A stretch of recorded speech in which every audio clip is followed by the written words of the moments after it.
Hare Krishna, Hare Krishna, Krishna Krishna, Hare Hare, Hare Rama, Hare Rama, Rama Rama, Hare Hare. Hare Krishna, Krishna Krishna, Hare Hare, Hare Rama, Hare Rama, Hare Hare. Hare Krishna, Hare Krishna, Krishna Krishna, Hare Hare, Hare Rama, Hare Rama, Rama Rama, Hare Hare. Hare Krishna, Krishna Krishna, Hare Hare, Hare Rama, Rama, Hare Hare. Hare Krishna, Hare Krishna, Krishna Krishna, Hare Hare, Hare Rama, Hare Rama, Rama Rama, Hare Hare.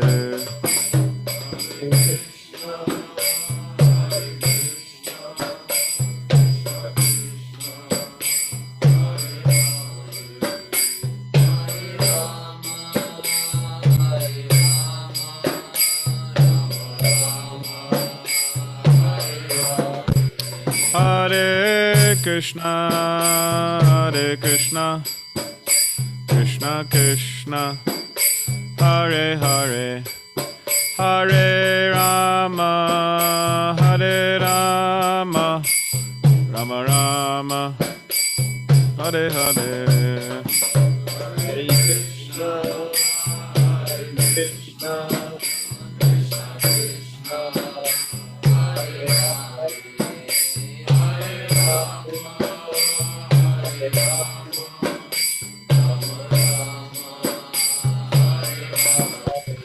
Hare Krishna, Hare Krishna, Krishna Krishna, Hare Hare, Hare Rama, Hare Krishna, Hare Krishna, Krishna Krishna, Hare Hare, Hare Rama, Hare Rama, Rama Rama, Hare Hare.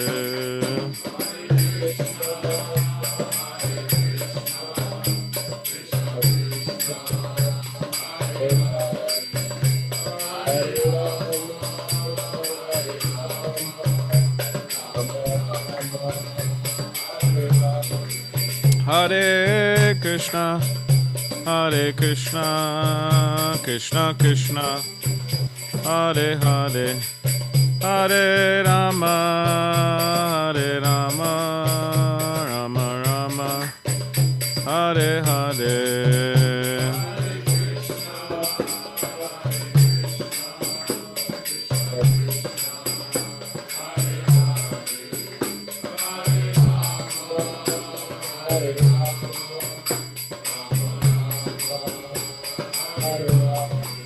Hare Krishna, Hare Krishna, Krishna Krishna, Hare Hare, Hare Rama, Hare Rama, Hare Hare.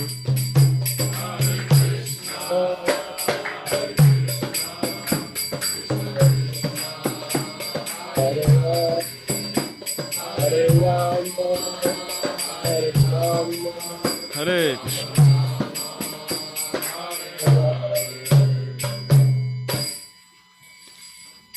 Okay.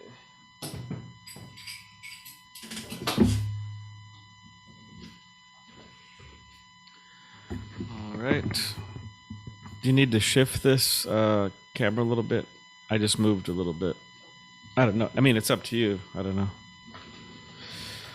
Okay, so welcome everybody to the ISKCON Disciple Course, and we're on lesson, say, class 2, which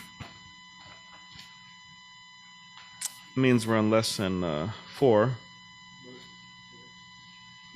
right? I mean, we're on lesson, huh? Really? Oh, yeah, that's true. Yeah, sorry. We're on lesson 3. Sorry. We did 1 and 2, so now we're on lesson 3. I was just testing you.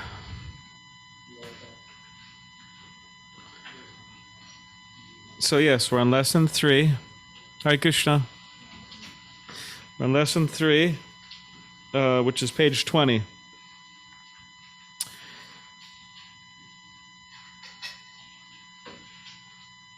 So if everybody could please turn to page 20. That's it's entitled Srila Prabhupada, ISKCON Founder Acharya.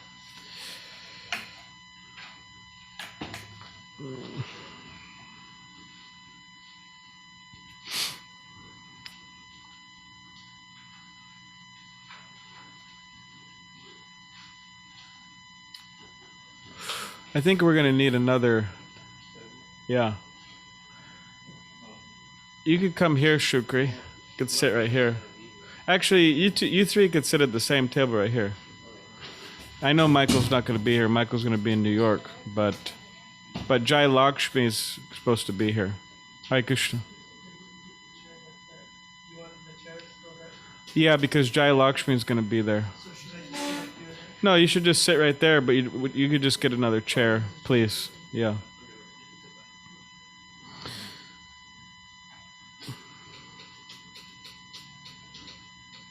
All right.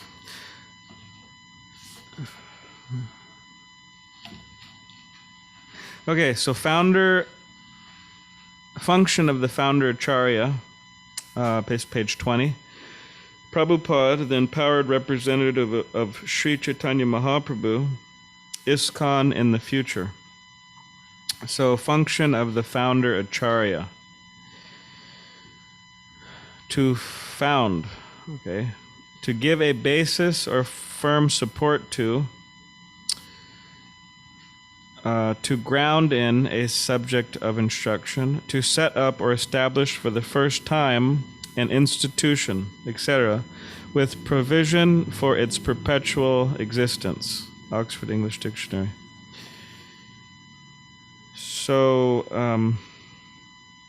yeah, Srila Prabhupada, if you look at any of the books printed by the BBT, Bhaktivedanta Book Trust, it will say founder Acharya of the International Society for Krishna Consciousness, His Divine Grace, A.C. Bhaktivedanta Swami Prabhupada.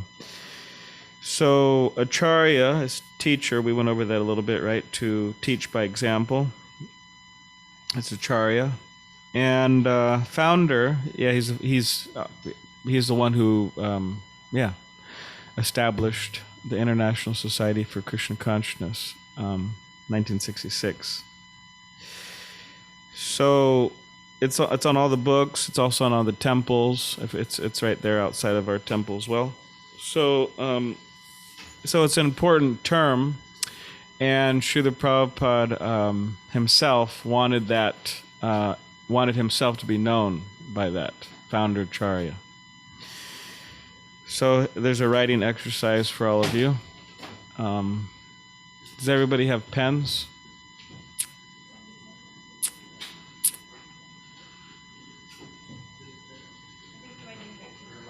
Oh. Okay. He said he left his book here last week. Did anybody see his book? Kevin's book? All right, there's Kevin's book. It's emerged. Do you need a pencil? Okay. You forgot yours too, huh? You forgot yours? You forgot yours? Okay. Well, what we could do is you could write on a piece of paper Can someone give her a piece of paper? Okay. Hey, that's my piece of paper. That was for a different purpose, actually. Do we have another piece of paper? Because that's for a different purpose. Okay, there you go. What's that piece of paper? Library stuff? Let me see. We could write on the back of that, right? Huh?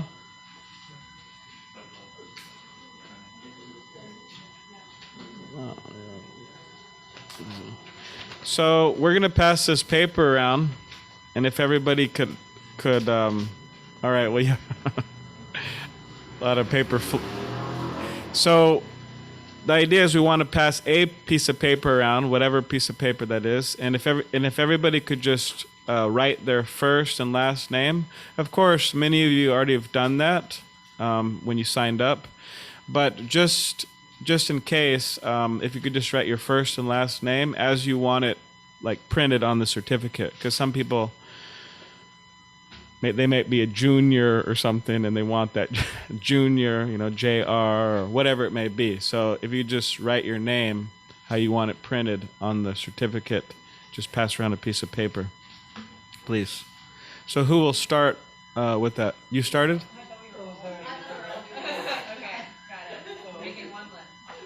Okay, it's back there on the left table. All right.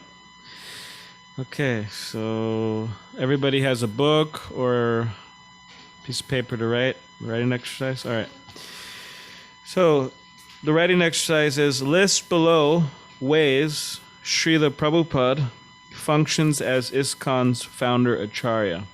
So according to your conception at this particular moment, per your perception, how does Srila Prabhupada act as the founder Acharya?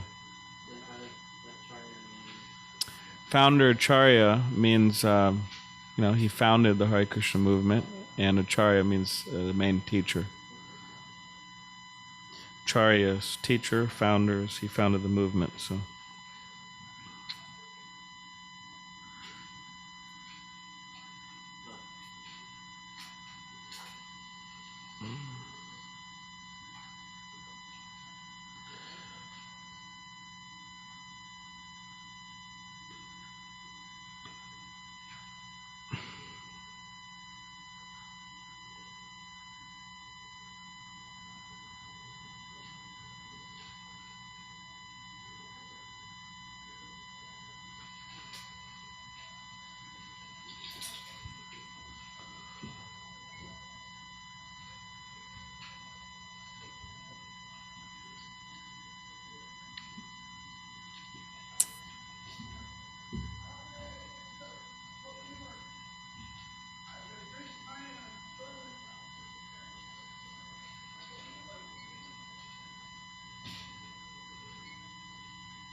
Hare Krishna.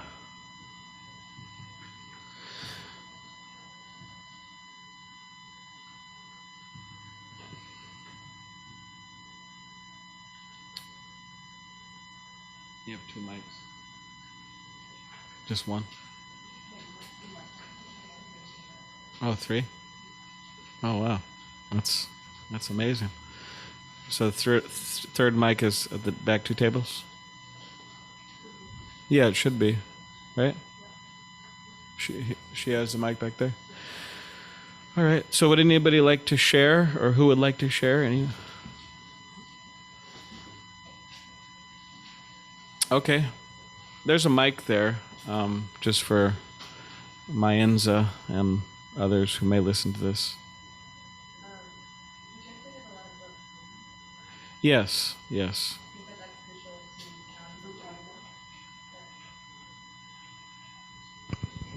Hello? Yes. Okay. I think that translating a lot of books would be one way. Yes. Yeah. Yeah, definitely. Thank you. Yes, Daniel?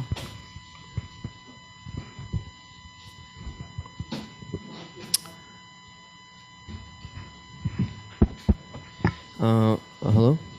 Is it Yep, I can hear it. working? Yeah. He was the governing body for the GBC. Was he? No. Oh, he just found. Oh, he established the GBC. Yeah, he established the GBC. GBC. Okay, Yeah, that's yeah, the thing. yeah, he established. Yes. Abhinav. So he laid down the general founding principles and structure, including rules for conduct of the devotees and maintenance of the temples, and organizational structure and hierarchy within. Yeah.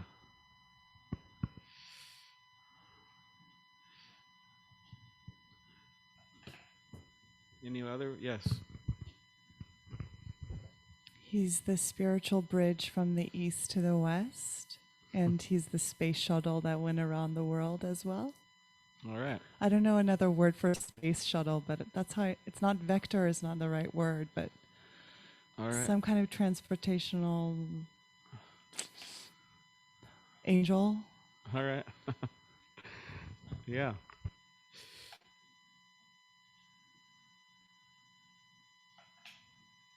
Yeah, so he established books, which is very important. Srila Prabhupada said that if you want to know me, read my books. And he said, the best of me is in my books. So, and there's nothing else to be said, actually. He said, it's all in my books. So he really poured a lot into his books. He would get up every morning, very early in the morning, and says that Srila Prabhupada said about his purports, his commentaries, he said that they were his devotional ecstasies. And he would do whatever he could every morning, and he would give the example that drops of water wear away stone. So he made a lot of progress doing some every day. He even went as far as to say that that his books will be the law books for the next 10,000 years, spiritual law books. And of course, in today's busy world, sometimes it's difficult to, right, sit down and read. There's actually a Sanskrit word. I forgot the Sanskrit, but the English is translation of that is not even having a moment for reflection. So in other words, much of postmodern world is designed in such a way where people don't even have a moment for reflection, which is very important actually, to somehow or other try to carve out carve out within our lives time where we could have not just a moment but moments of reflection. Means to think about important things and read and so on. But there's also audiobooks. There's audiobooks of Srila Prabhupada. Those have been produced, so devotees could also listen to those while they're driving or whatever they're doing, driving to school or work or cooking or whatever they're doing. So yeah, books are very important, and him writing books, yeah, it was one of the main things he did actually. Actually, it was his main contribution, writing books. And along with that, he not only wrote the books, but he practically demonstrated how to live what is in his books. And as Abhinav was saying, that he that he established the general conduct for all devotees or all persons who, yeah, who joined the Hare Krishna movement. So he also did that, which is extremely important, because after all, I mean, everybody wants a role model, right?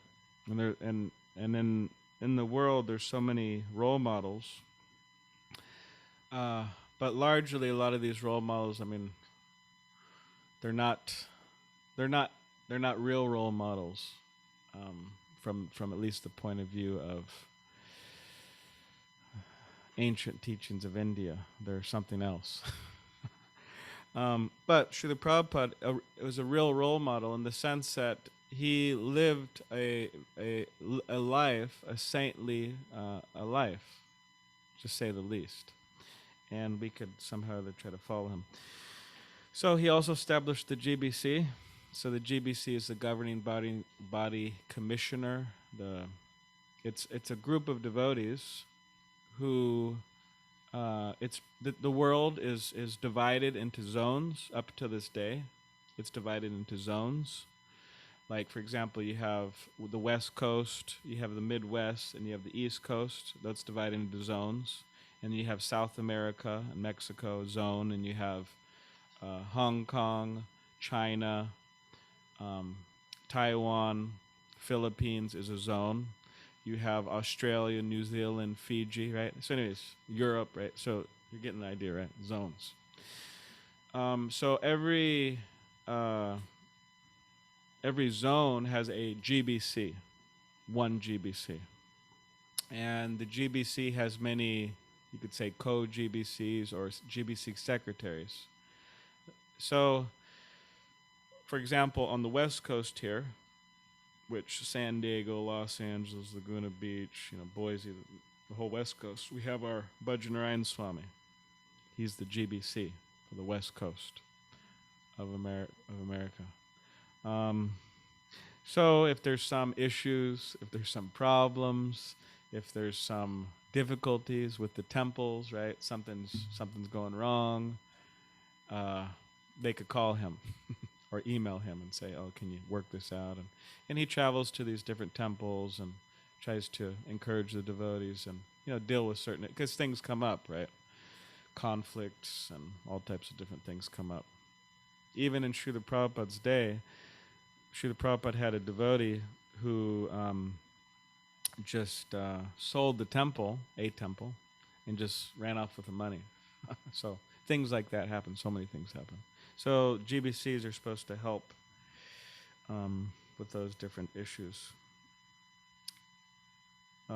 which we'll get into more later, the GBC, actually soon.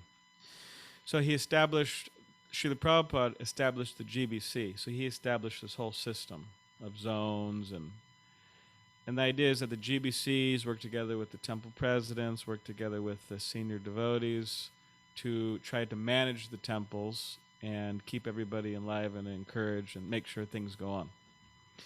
So he established that system, which is actually a system that was established by his guru, because his guru had a whole movement in India called the Gaudiya Math, which we'll get into later as well. So yes, he did that, and as it was said, he acted as a bridge from the east to the west, right? There's actually a term for that. It's called a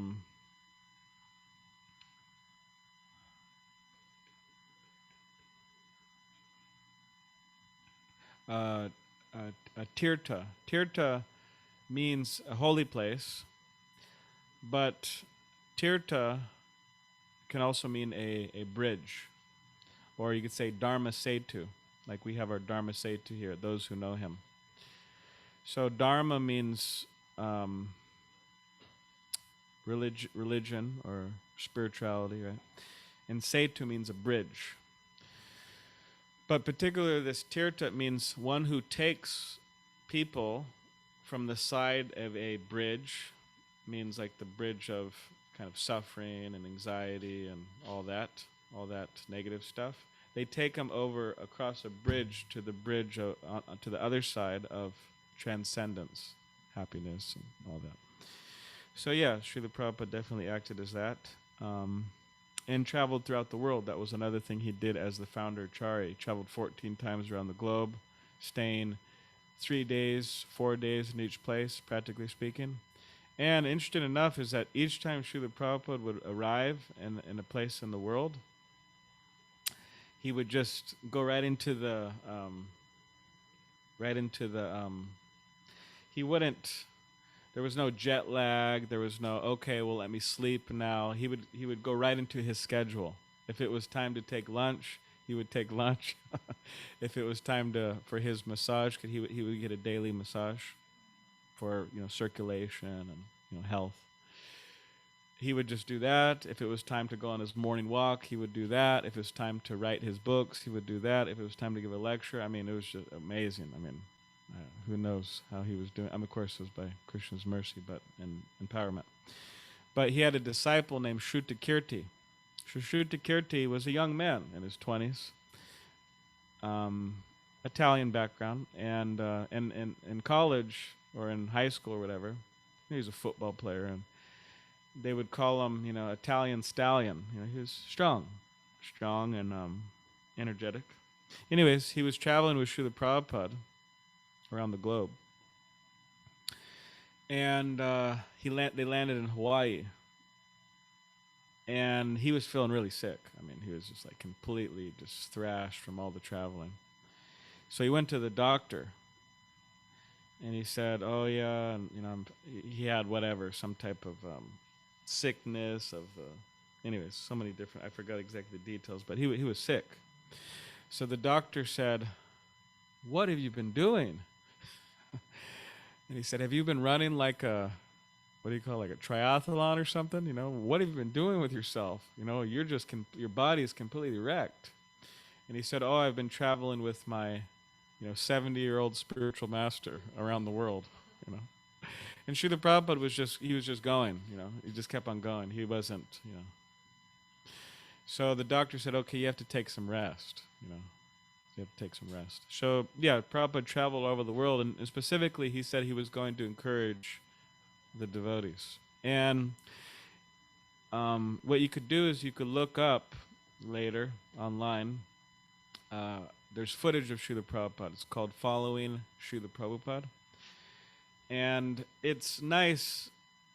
It's footage of Srila Prabhupada, but also along with that footage, you hear remembrances of the devotees. So, for example, when Srila Prabhupada he arrived in LAX, Los Angeles. So devotees, the footage is there, and they're explaining what was happening. Those who were there. So, for example, they say, "Oh, Srila Prabhupada walked there," and in so many ways they were experiencing the bliss of his association, the happiness. So many people were crying and dancing, jumping up and down, and they said that even, even ordinary people, they're offering so much respect to him.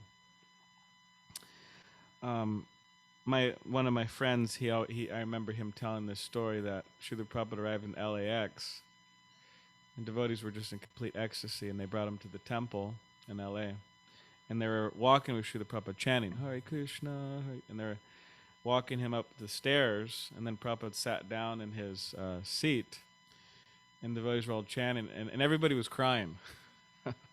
Men, women, everyone was just crying because his association, the power of his association. And then, but he was just walking, he was just sitting down. He wasn't, doing anything you could say special, but he was just being himself. And then he just told all the devotees, "Okay, so now I'm going to take some rest now." I mean, he would take a little rest, nap. So I'll meet with all of you later, So anyways, there's footage of Srila Prabhupada and landing here and there and traveling, and the devotees giving remembrances. So those are really nice to see. So on your free time, if you want to check that out. But yeah, he traveled everywhere. And yeah, it's amazing actually how much the devotees were encouraged by that. Just absolutely encouraged. So he definitely did that as the founder of Acharya.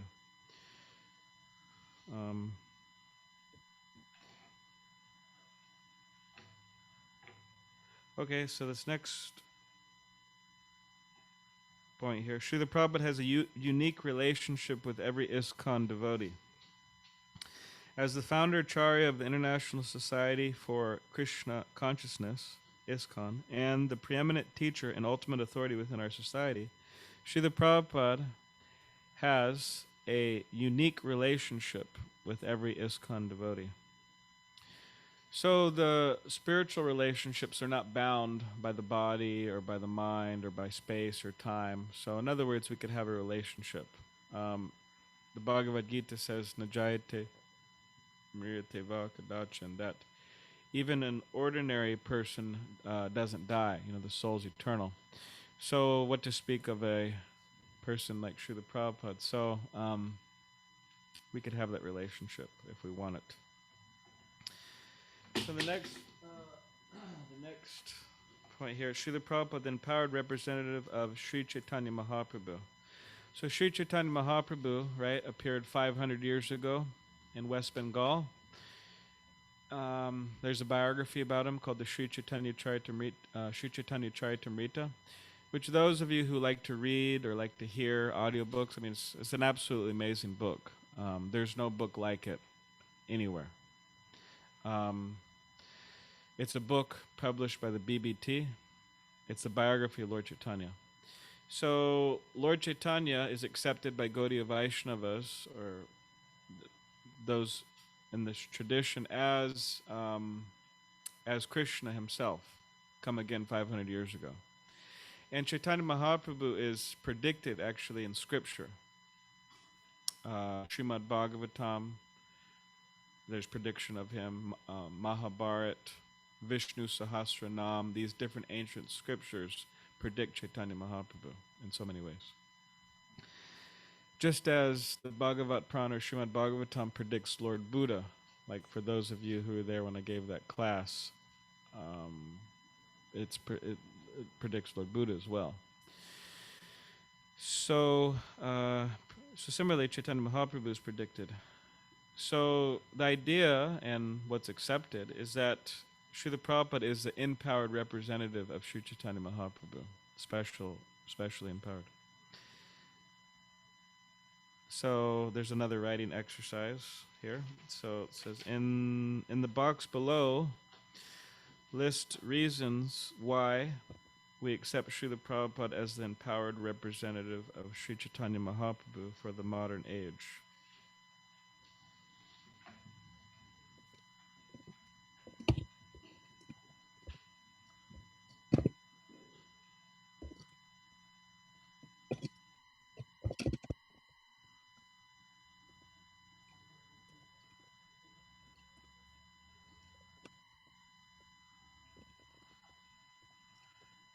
Hey, so do you think you could tie those windows open, please?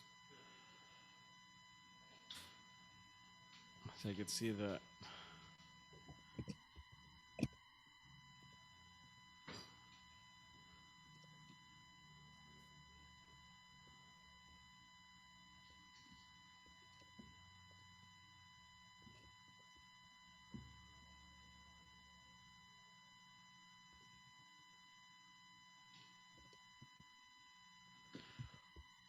Well, Jai Lakshmi said she's going to be here at 4:30, but anyways, we'll see.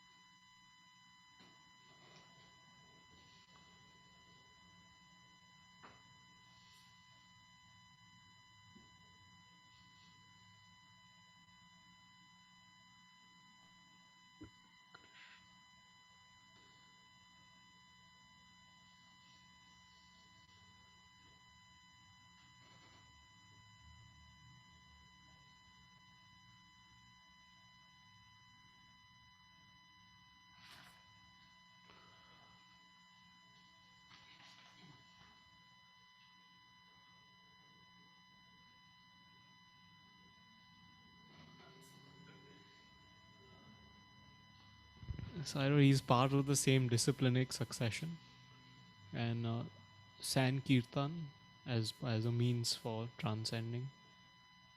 What was that? Can you repeat the second point, please? Kirtan, so same method of propagating Krishna consciousness. Yeah. So, Okay. Okay.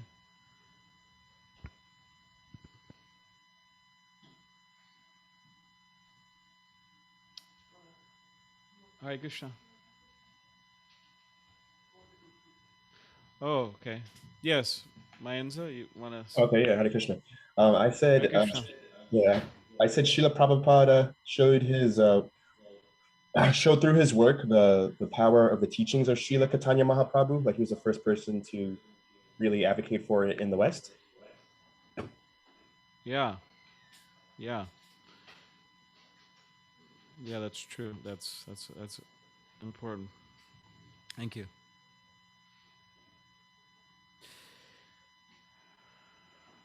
Yeah, so Srila Prabhupada is accepted as the empowered representative of Sri Chaitanya Mahaprabhu because, yeah, first of all, he's coming in the disciplic succession.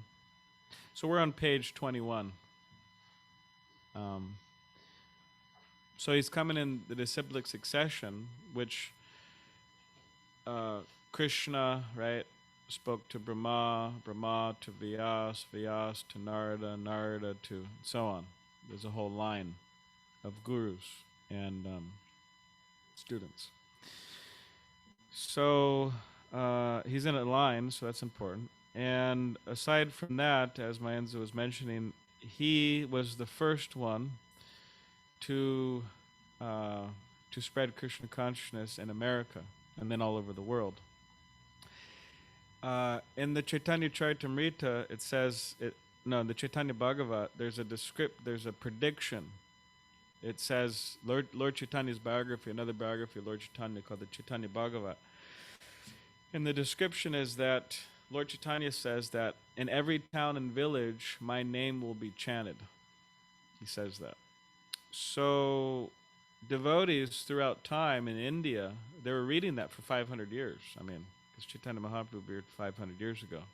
And even up into the recent 50 years ago, 100 years ago, in that time frame, devotees were reading it in India, and they were thinking, at least largely they were thinking, a lot of them, that, oh, this is like a poetic,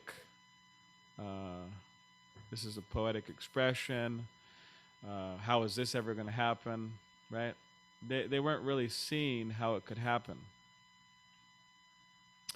But Srila Prabhupada, hearing this or reading this, that my name will be spread and my name will be chanted in every town and village, he took it seriously. That I, through the empowerment of Sri Chaitanya Mahaprabhu and through the empowerment of my guru, I'll try for that. And his guru, Bhaktisiddhanta Saraswati Thakur, Prabhupada, Srila Prabhupada met Bhaktisiddhanta Saraswati Thakur when Srila Prabhupada was a young man in his 20s. And he was married, he had children, he was working. And a lot of Bhaktisiddhanta Saraswati Thakur's disciples who were really trying to spread Krishna consciousness all over India, and they were sannyasis, they were brahmacharis, they were monks, traveling. And so when Srila Prabhupada met Bhaktisiddhanta Saraswati Thakur, in his heart he was completely convinced that Srila Bhaktisiddhanta Saraswati Thakur was an empowered personality who was. Anyways, I'll say the history. So Srila Prabhupada, he didn't want to go see Bhaktisiddhanta Saraswati Thakur because his friend was pushing him. Abhay Charan was his name before. Abhay Charan, let's go see this powerful Vaishnava guru. And Abhay Charan, the young man, he was saying, I don't want to see this guru. I know these gurus. He said, there's so many cheaters. I don't want to go see him. And then this friend was saying, no, you have to go see him. He's different. So then they both went there, Abhay Charan, young Srila Prabhupada, and his friend, Narendra Mullik. So they both went there. This was in Kolkata, India. So they arrived there. It's in the evening time. they walk into the temple and then they go up stairs, and they're on, and then Srila Bhaktisiddhanta Saraswati Thakur, who was wearing tilak and neck beads and shaved head, and he was a sannyasi with his red cloth or saffron cloth, very tall, and was sitting there on top of the roof, because in India that they do that a lot, rooftops, or people there. It's a good idea actually, hanging on the roof. But anyway, so they was up there on the roof, and then the disciples, many disciples and followers there, and he was speaking to them. And then Srila Prabhupada, Abhay Charan, walked in with his friend. And as the custom is for sannyasis, those devotees, people in general, they offer respect to a sannyasi for them being renounced, for them being detached, for them being teachers. So the custom is people physically bow down to the guru, to the sannyasi. So that's what Abhay Charan did, because he knew, he grew up as a devotee, Srila Prabhupada and his friends. So they both offered their obeisances. They put their head on the floor, and then while they were getting up, Bhaktisiddhanta Saraswati Thakur said to both of them, he said, "You two are young, educated men. Why don't you spread the teachings of Chaitanya Mahaprabhu all over the world in English language?" So Srila Prabhupada, he was thinking to himself, I haven't even met this person. I'm just getting up, and then he's telling me that I should spread the teachings of Chaitanya Mahaprabhu all over the world in the English language. So it was quite a thing to say, right when you meet somebody. So that's what he said. Then Srila Prabhupada, he started to argue, started to challenge, actually, his guru. And he was saying that we're a country that is under the control of the British. Because at the time, there's a whole, the British were in control. And Mahatma Gandhi was there, and they had the whole nonviolent movement. And it was a time where so many of the big leaders of India were, protesting, and anything British, especially Mahatma Gandhi, he was leading it. And Srila Prabhupada said, first we have to become free. We have to become a free country first, and then we could spread Krishna consciousness. Then Bhaktisiddhanta Saraswati Thakur said in so many words that this is all temporary.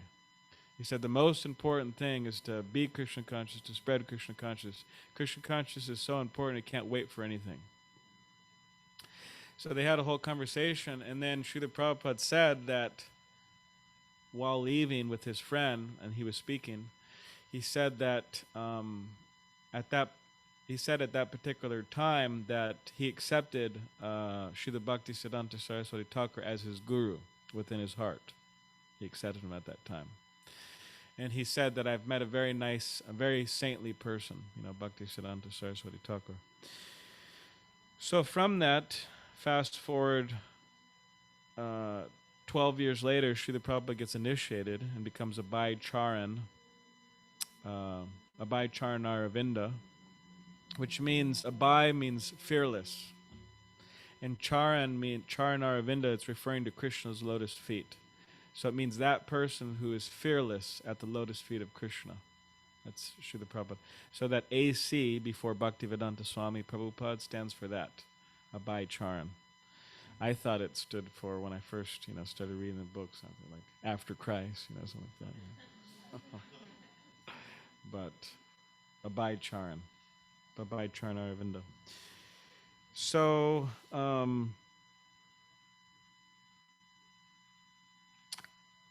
but for many, many years, Srila Prabhupada didn't fully display his pastimes of spreading Krishna consciousness like he did in his later years.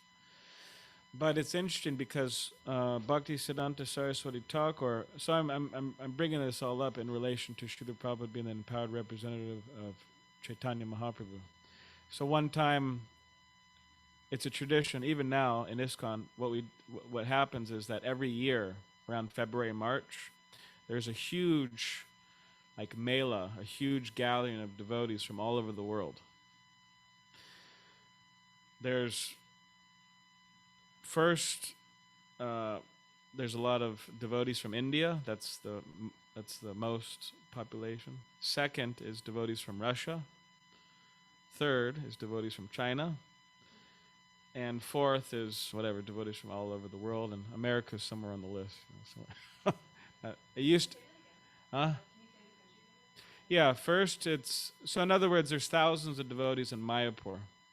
So the percentage of devotees, the most is India, devotees from India. And then second is devotees from Russia. Third is devotees from China. And then on, it's just devotees from different places around the world. But when ISKCON started, but there's devotees from Australia, New Zealand, South America, all over.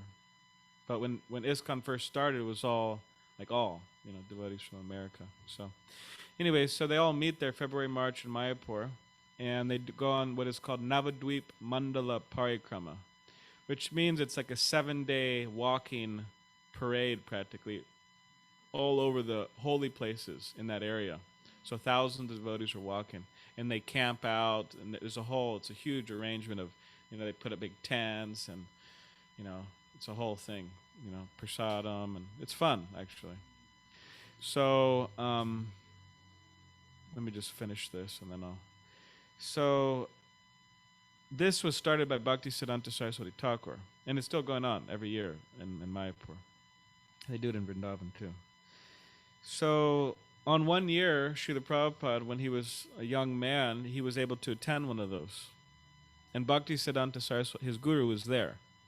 And there's all these sannyasis and brahmacharis, all these monks there with their saffron cloth there. And then Srila Prabhupada was to the side, and a lot of devotees. So Bhaktisiddhanta Saraswati Thakur was speaking. And he said, I have a prediction that however long it will take, one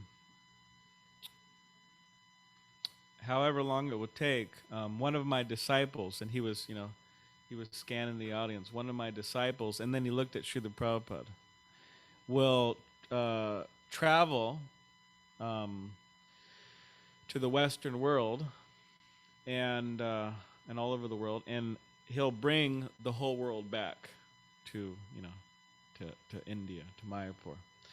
So one person, he was in the audience, and he was seeing this, how Bhaktisiddhanta Saraswati Thakur was speaking, and he saw him looking at Srila Prabhupada while he was saying that. And, there was something mystical going on there. So Bhaktisiddhanta Saraswati Thakur, actually it said he was, aside from him being a pure devotee of Krishna, he actually had some astrology, powers to predict the future, actually. So anyways, so he was alluding to Srila Prabhupada being the empowered representative. And once also in what's it place in India? Allahabad, Srila Prabhupada was living there with his family. And the devotees were saying, oh, Abhay Charan, he could be the temple president. The temple president's a person who's in charge, and if there's ever complaints and concerns and all that, they're supposed to make sure things are going on. So Srila Bhaktisiddhanta Saraswati Thakur, he said, no, that's not necessary. He said in time he'll do everything. So anyways, there's all these things that Bhaktisiddhanta Saraswati Thakur, and the last letter before Bhaktisiddhanta Saraswati Thakur disappeared, before he left, passed away, Srila Prabhupada wrote him a letter. And he said, how can I serve you? And Bhaktisiddhanta Saraswati Thakur, he said what he said in the first meeting. He said, you're a very good English teacher of Krishna consciousness. He said you should spread it in the English language. It'd be very good for you and good for others. So anyways, there's so many indications. Even Srila Prabhupada himself, there's indications that he knew. Like one time he was in India. This was remembrances from somebody who was with him at the time. But he was in India, and he was at a temple, and he walked in, and then some people walked in, and Srila Prabhupada was having lunch. And then, they walk in, they say hello, and, they turn around, then they and they leave. So then Srila Prabhupada turned to the person he was with, and he said, "Oh yeah, these people, they walked in, and they just think that I'm, just some old man, eating his lunch." He said, "But he said they don't know that I'm going to spread Krishna consciousness all over." Practically, that's what he said. He was in New York as well when he first came in 1965. He was there for a whole year, like practically not much was happening. He was struggling, and then eventually at 1966, then everything took off from there. But in 1965, he was sitting there with practically no followers or money, nothing, and he was sitting by some train conductor, just some guy he met. And the guy, he told this remembrance that Srila Prabhupada started to speak with him, and he said, "Yes, I have so many temples, I have so many students all over the world." At that time, he didn't have the one like established storefront, but he said, "Yeah, in time, so." But yeah, that's exactly what happened. 108 temples, 5,000 disciples in his time.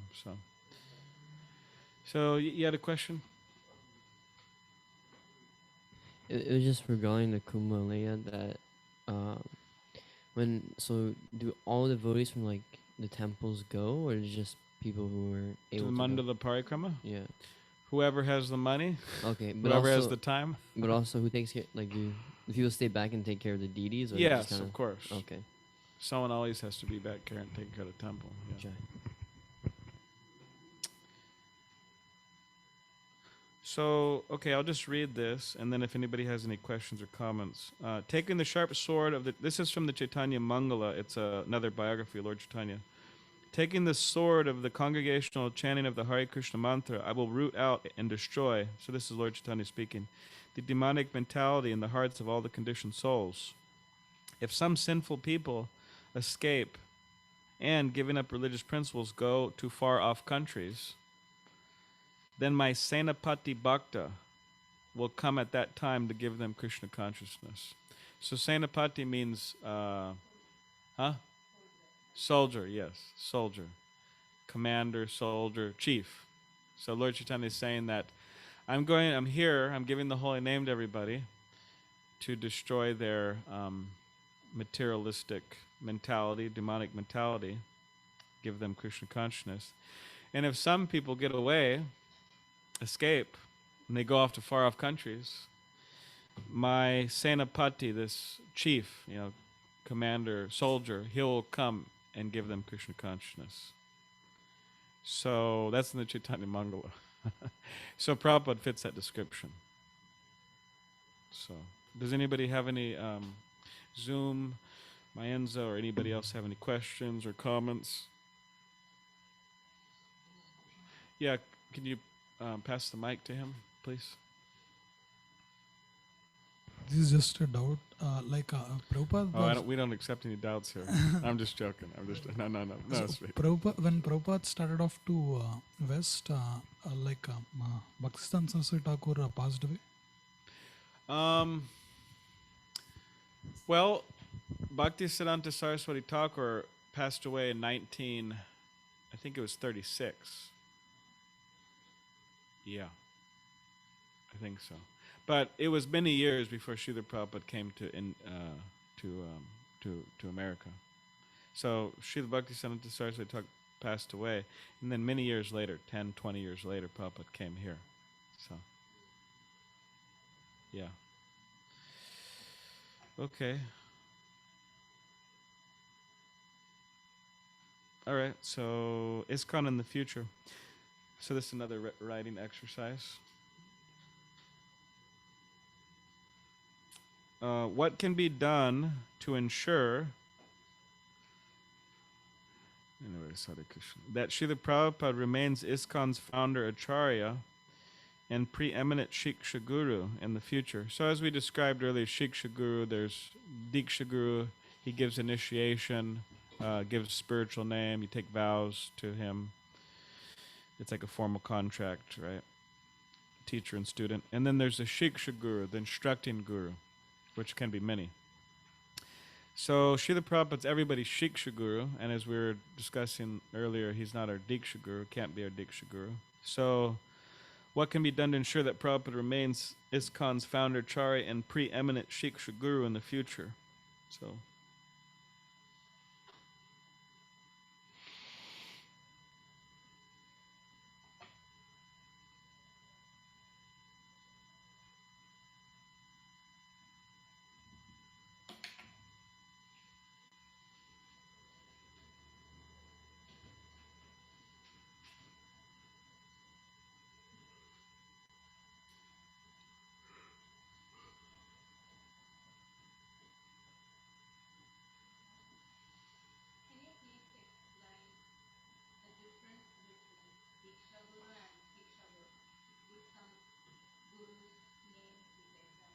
okay.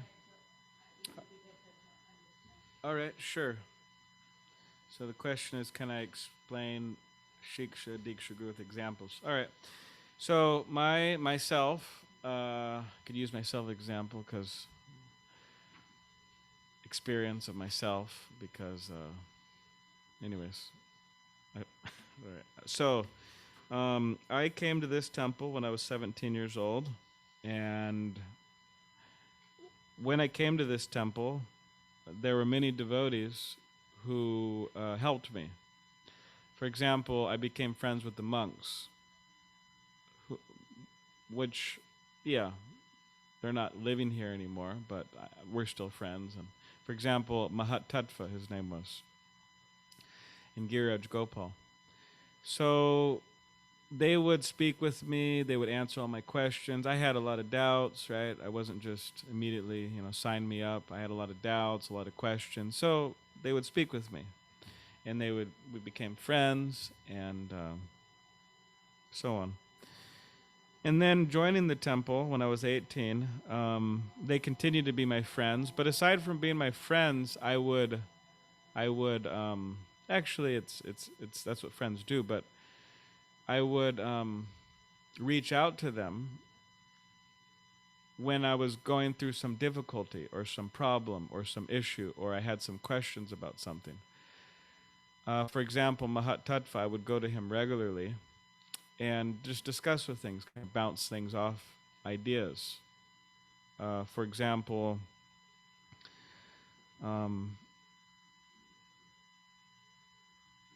there was some bit of a conflict that two devotees were having, and I was in the middle of it. Although it wasn't my issue, I was close to both of them, and it was affecting me negatively. So I would go to Mahat Tattva and say, how am I supposed to go through this? What do you think about this? Am I thinking right? Am I thinking in a right way? Am I completely off here? What's your advice, right? So in this way, he was acting as my Shiksha Guru. He was helping me in my spiritual life, right? Or you may ask the Shiksha Guru, okay, every time I pick up my beads, I'm bored as a, I don't know, what do people say when they're bored? Bored as a what? I don't know. Yeah, sure. I'm lifeless as a stone when I pick up my beads. So like my enthusiasm just like completely evaporates when I pick up my beads. So what's your advice? How can I get enthusiasm to chant? So the Shiksha Guru could give advice. Oh, you do this, so many different things, right? Or for example, I was in Tucson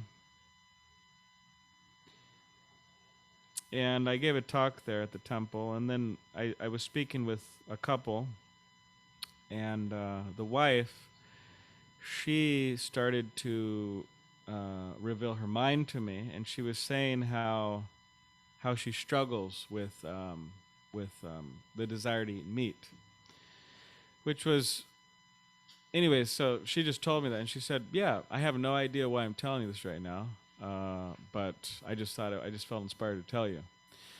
And it's not that usually a Shiksha Guru like relationship is more ongoing. It's not just like you meet someone one time and you just talk about something and that's it. But you could say in this case, I guess she was kind of accepting me as some bit of a Shiksha guru, someone who would give her advice. Although, I haven't stayed in contact with her. But anyways, I just told her what I thought she should do. So anyways, but one may go to their Shiksha guru, which is usually it's a relationship that continues, a friendship that continues, and bring such things up to them.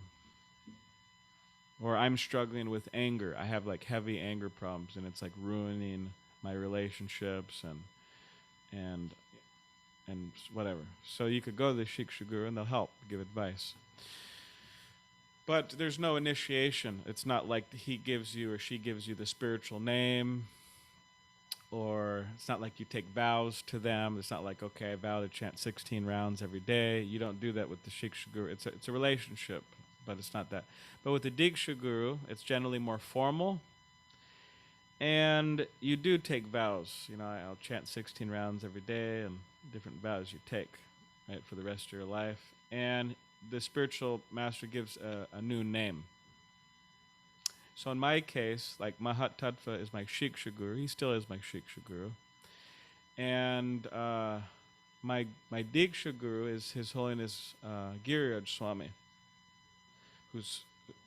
who gave me the name Balarama Das. So I didn't wake up one morning and say, all right, I like the name Balarama Das, so I changed my name. But he gave me the name. So is that all right? Okay. Yes. Just real quick, I wanted to know if you could go into deep what the phrase das means after you hear it's like somebody's like Okay. Bhakti das. Yeah. So Das, like everybody who gets initiated, men, their name is so and so Das. Once Srila Prabhupada, he initiated someone who was a little proud, and Prabhupada could understand that, this person's a little proud. And usually when someone's proud, it means that, they want to kind of, in some ways, be the boss and kind of be the controller and kind of, in some ways, maybe subtly exploit people or whatever, You know how, I'm sure you've worked with bosses like that, right? Or dealt with people like that. But so this person had a bit of that there. So then so Das means servant, by the way. So all the men who get initiated, their name's Das, means servant. So and so Das. Krishna Das means you're a servant of Krishna. Balaram Das, you're a servant of Balaram, Lord Balaram, Krishna's brother. So when Prabhupada initiated this person, he said, your name is Krishna Das. And he said, Das. He's like really, trying to nail it into his brain, And the devotee said, okay, Das. I'm the Das, So, and someone said, oh, well, why would you want to get a name servant? It's like, come on, that's like, what are you trying to do? Humiliate yourself? You're trying to, right? Is that embarrassing, Das? But the thing is, everybody's a Das. Everybody's a Das. The whole world, every single living being, they're all Das. Means they're serving their wife, they're serving their husband, they're serving their whatever, they're serving their boss at their job. They're serving, if they don't have anybody to serve, then they're serving their senses, right? We're hungry, so okay, that's it, serving. And if we don't have anyone to serve, right, a dog or a cat or a parrot, whatever. So everybody's serving. So it's not a question of, I don't want to serve. It's just, who are we going to serve? So Das means servant. Whereas the women, they get the name Dasi, which also means servant. Devi Dasi, actually. Devi means like a goddess, and Dasi means like a maid servant.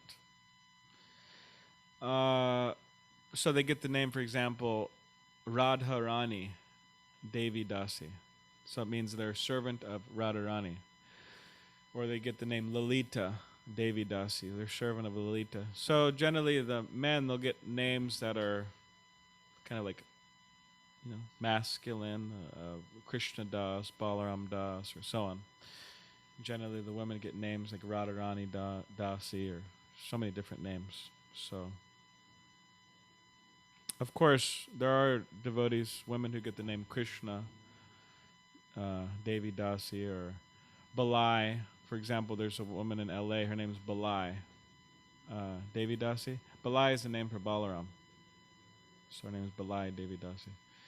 So yeah, depends. Or sometimes, like I know this devotee, or his name's Radha. Anyways, I'm thinking Radha Vinod, but Vinod means like the boat of Radha. Anyways, is that right? Okay. Somebody told me once, or I heard somewhere, that Das means somebody who can't control their senses. Is that true? No. Das means servant, and then one who can control their senses is a different term. All right, so you got. No, I'm talking about somebody So someone who cannot control their senses, they're called das. Yeah. Well, not necessarily. They have to. There has to be a word before that das. Like for example, we're a big family of dases and dasis, right? But that doesn't mean that we can't control our senses, right? But one who can control their senses means they're servant of their senses. There's a name. It's called go das. So go means senses, and das means servant. So the servant of their senses. Yeah. Whereas you have go das, and then you have go swami. So go again means senses, and swami means master. So in other words, the urges of anger, the urges of speech, of all the different urges.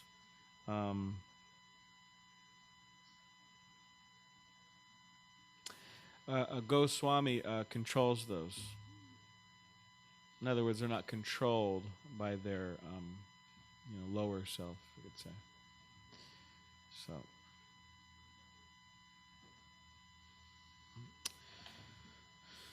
Okay. So, any thought about how to ensure that Srila Prabhupada remains the ISKCON founder Acharya and Shiksha Guru? What about Jai Lakshmi? You want to say? You want to say, did you do the writing exercise? You want to say how to ensure that Prabhupada remains the Shiksha Guru?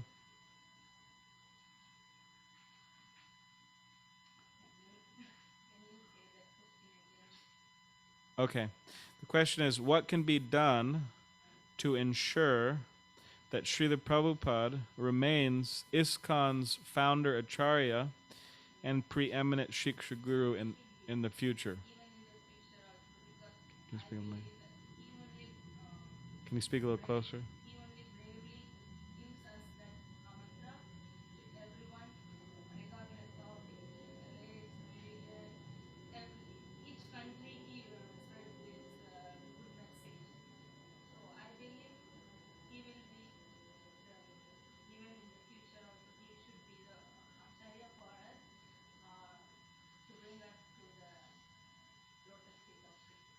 Okay.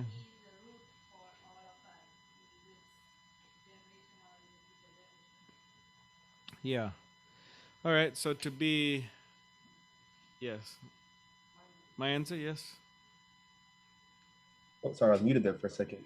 My answer to that prompt was, I said, I mean, I might have not understood the question right, but I essentially framed it. I said, ISKCON needs to appeal to modern audiences, possibly through social media, like to continue to propagate ISKCON's ideals. I think social media can be really powerful, and you just gotta, like, of course, use Srila Prabhupada's ideas, but just to keep pushing it out there in that way.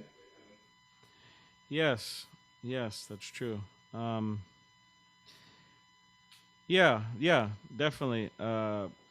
ISKCON has to use all possible tools for the spreading and education of Krishna consciousness and the propagation of the ideas. But yeah, the main thing is by education, part of using social media, or like you're mentioning how Srila Prabhupada's position. If people are just educated about it, then they'll get the right idea. Of course, there has to be examples of devotees who are following, but so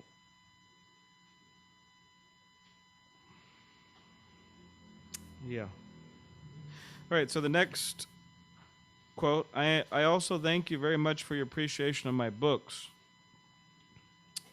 and letters, and for my speaking in the meetings. They are not my words, as I have repeatedly informed you that I am simply the bearer of the message from Lord Chaitanya through the disciplic succession, and I do not make any addition or subtraction. Similarly, if you all carry these words successively, then the transcendental parampara, disciplic succession system, the system between guru and students, will be exactly maintained, and people in general will be benefited. This is a letter to Bhagavan by Srila Prabhupada. All right, so we'll continue to the next one, page 22. ISKCON Gurus, hot topic. Hot topic for some. Attitude of an ISKCON Guru. Gurus and ISKCON authorities' instructions. Gurus outside of ISKCON.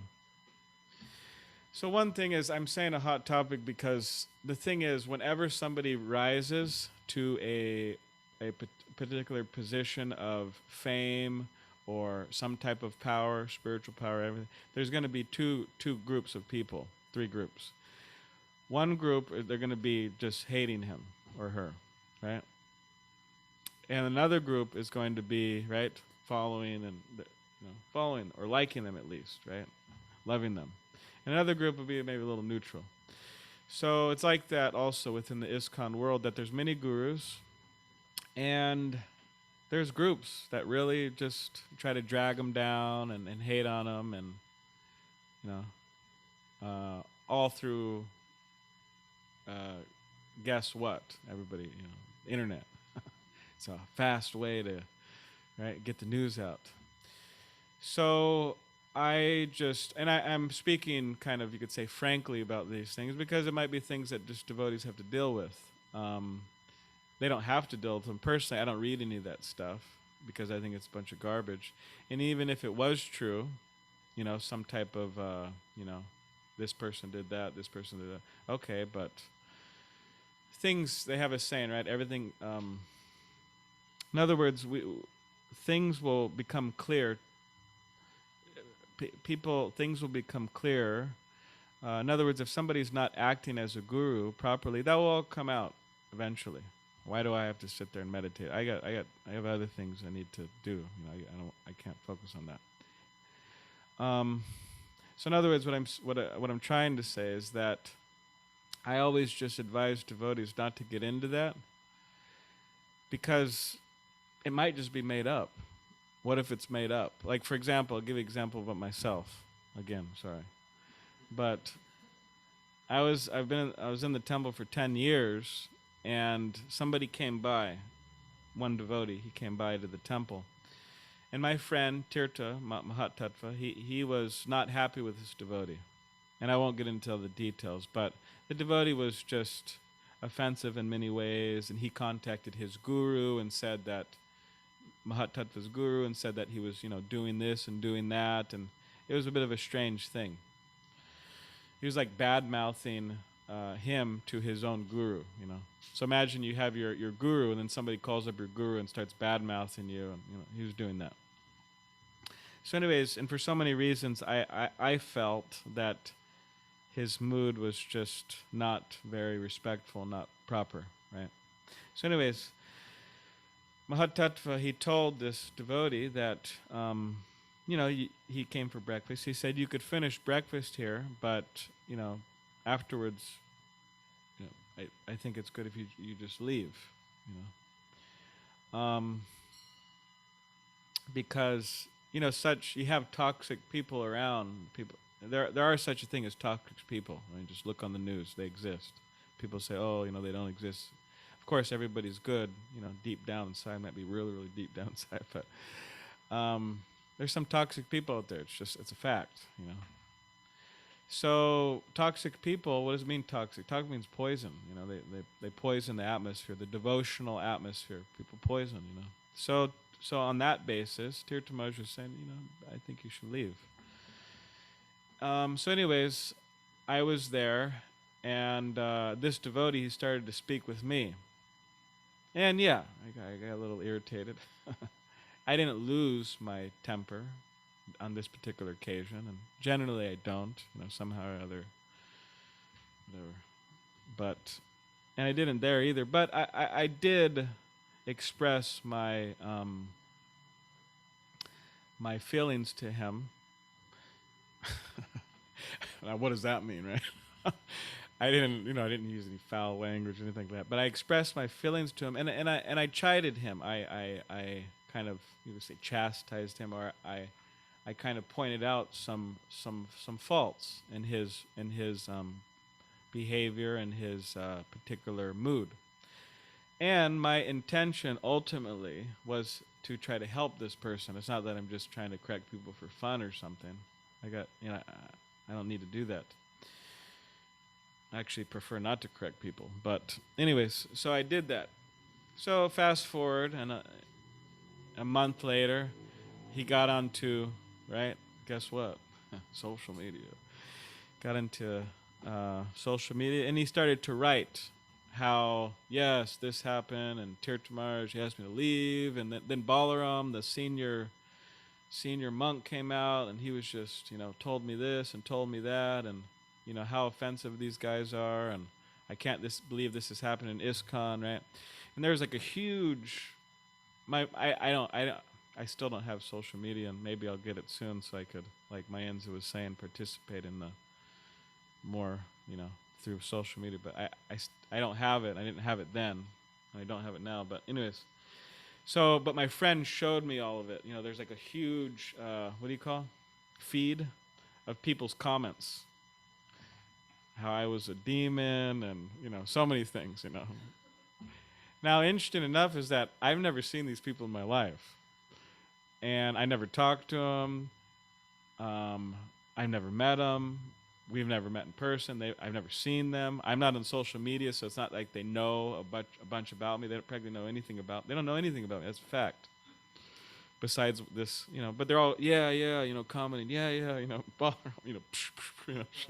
shoot the guy down, Same with Tirthamaj, right? But it was interesting because on this particular comment that this post that this person made, he didn't mention why we were reacting, how we were reacting. He didn't mention his possible errors in his behavior.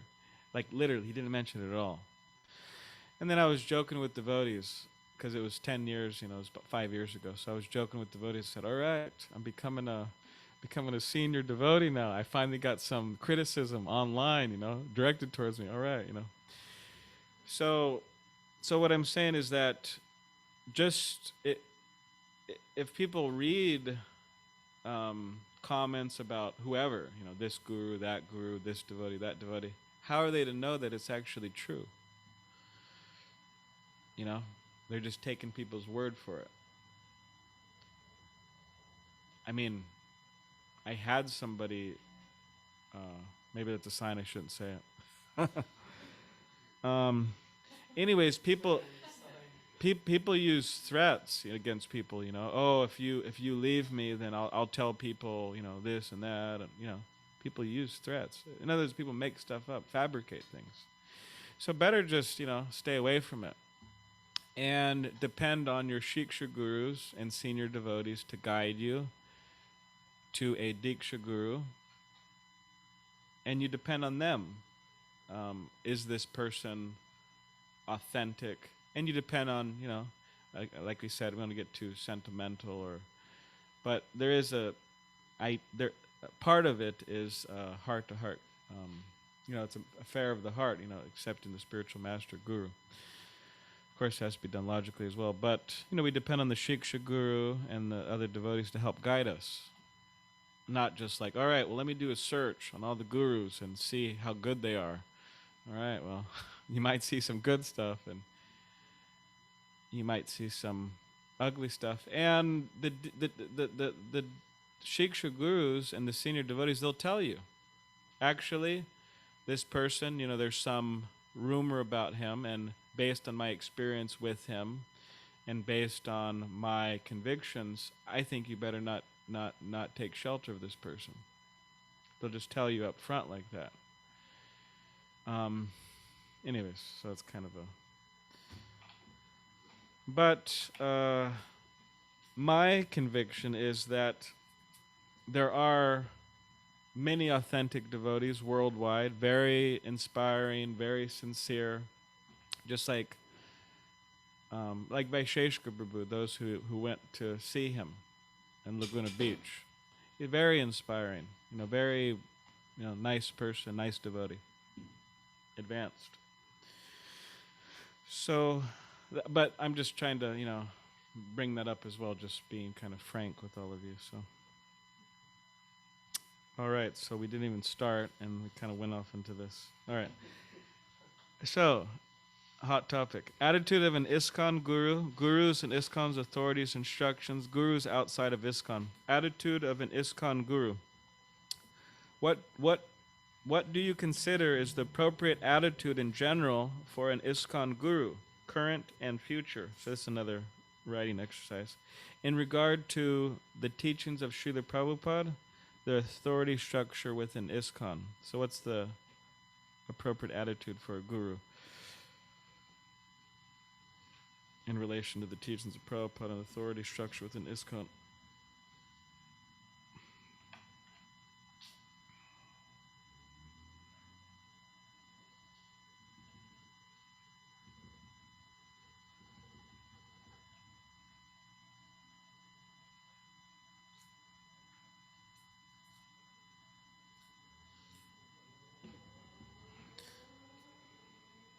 Oh yeah, I forgot to add that on the comment thread, one of my friends who knew me, and he also knew Tirtha Maharaj, he made the comment. He said, "Hey man, Tirtha Maharaj and Balaram, they're cool guys." And he said, if they asked you to, if they asked you to leave, it was probably for some good reason. And he said, but you're a good storyteller, Anyways, I thought that was kind of cool of him. It was kind of like, one person that knew me was supporting. And it's not about me, it's just an example.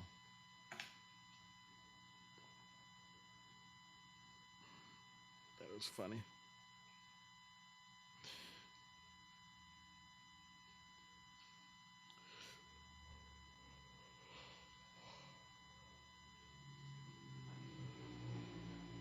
Huh?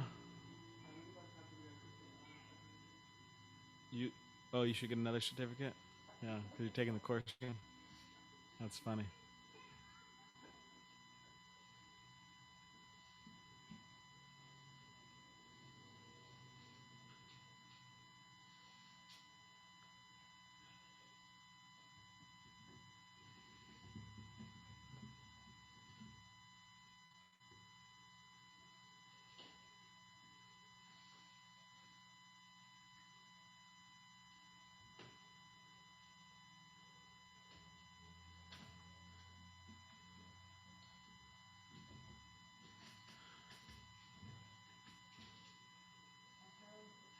Okay, do you think you could speak into the mic, please?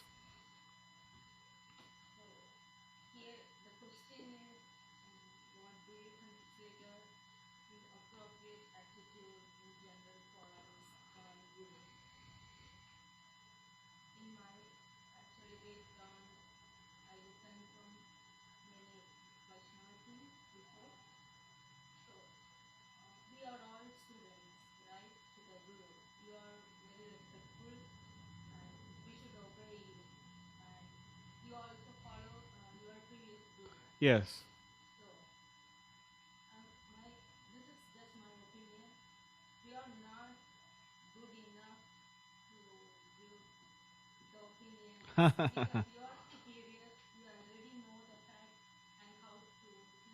That's funny. Well, I suspected you were going to say that. Um, yeah, I suspected you were going to say that. And one devotee, he was a guru, and he made the comment that many people, many students, many devotees, they say that yes, I'm searching for a qualified guru.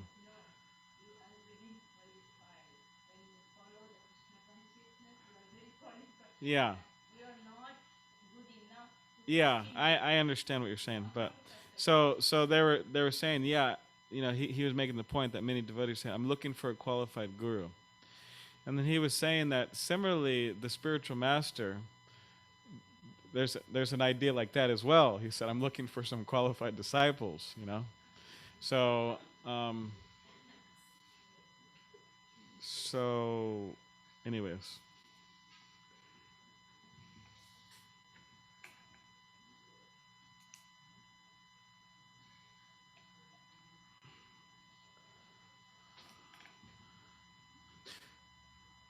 Okay, so any other things about that?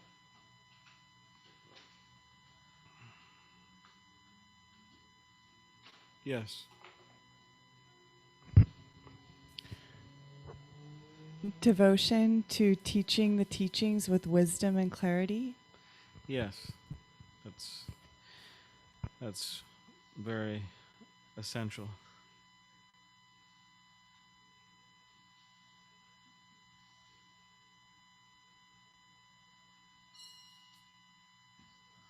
All right. So yeah, we'll just move on to this. So this is the little chart here. Srila Prabhupada, GBC body. We talked about the GBC. Guru Services Committee, Sannyas Ministry, Sannyasi, Regional Body, Guru, Namhatta Coordinary. Namhatta is like a kind of like gatherings, like at people's homes, kind of weekly gatherings. Do you think you close that door, please? Temple President. So these are all, the chart is just saying how we're all supposed to we're meant to work together. So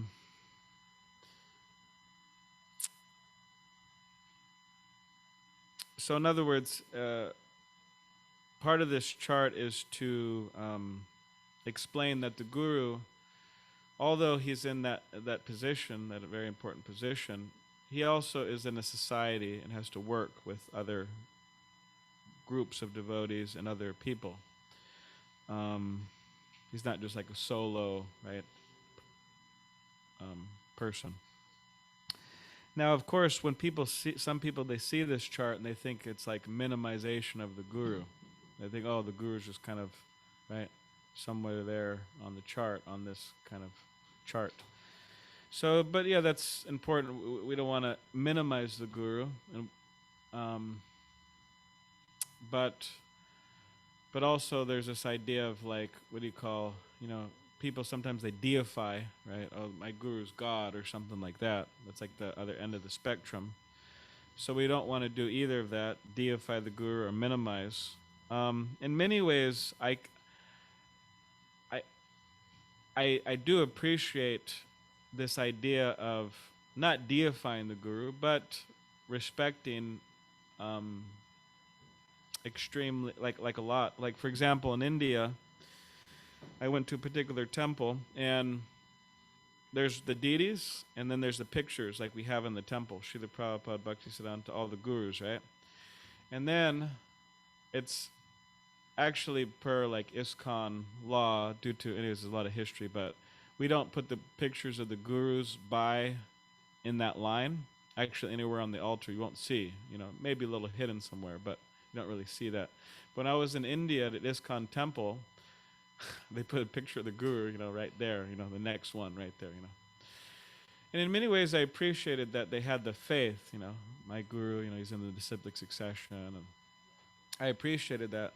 But of course, we have to be careful with that too, because think, oh, my guru, is my guru, and we have a lot of faith, and everybody else, they're like chopped cabbage, right? So we don't want to. It's good to do that, to offer a lot of respect, right? But um, but we have to be careful we don't become fanatics. But then also on the other side of the spectrum, we don't want to minimize. Oh yeah, he's been around a few years longer than me, and knows a few more verses than me, maybe, and you know, or she knows a little more than me. So we're kind of the same, more or less. And then later I'll realize I was actually better than him the whole time. Anyways, I'm joking, but so we have to be careful that we don't minimize the guru either. So, but anyways, this chart is mostly trying to communicate that the guru also works with other groups. So, all right, so we just have two more, 24 and 25, page 24 and 25 to go, and then we'll.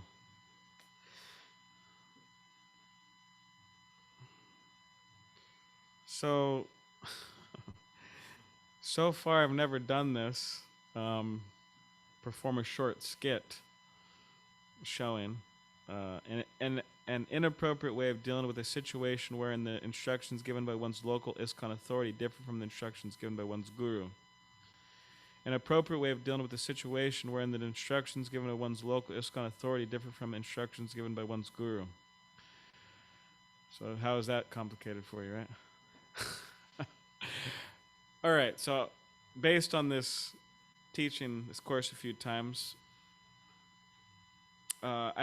in conversation with devotees in the courses, what came up was that of course this is really awkward actually, because practically what it's saying is that you're a disciple, right?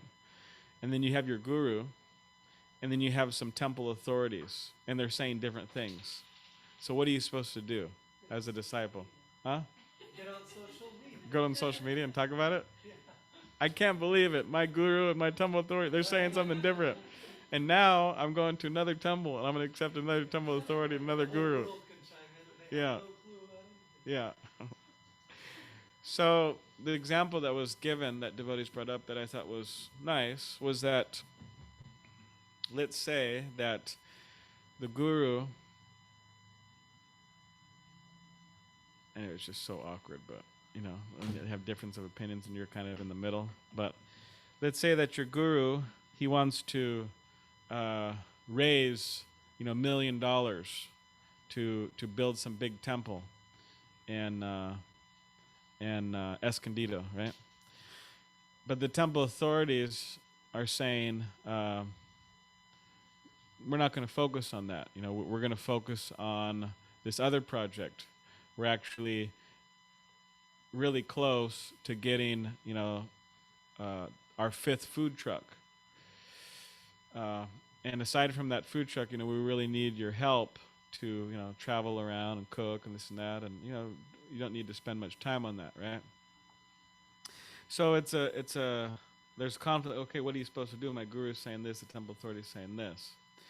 Now, in that particular case, the most common sense thing to do is just say, my dear spiritual master, my dear temple authority, I'm a student here. There seems to be some conflict of interest between both of you. So can you please just work it out, and you to come to some conclusions, and I'll try to I'll cooperate once you come to some conclusion. Maybe there's some middle ground or something. And if somehow or other that can't work out, then maybe you could bring some other devotees in and try to work something out. And generally, it's okay. It's not. In other words, I don't think anybody's going to be in this situation, so you don't have to worry about it. Like sometimes, in talking with devotees, they were like scared to accept a guru because they didn't want to accept a guru because they may not be able to do something that he asked them to do. Like for example, it says, "All right, we're trying to start a temple in China, right? So I need you to quit your school. I need you to quit your job, and I need you to pack up all your stuff with your significant other. And I have the plane money right now.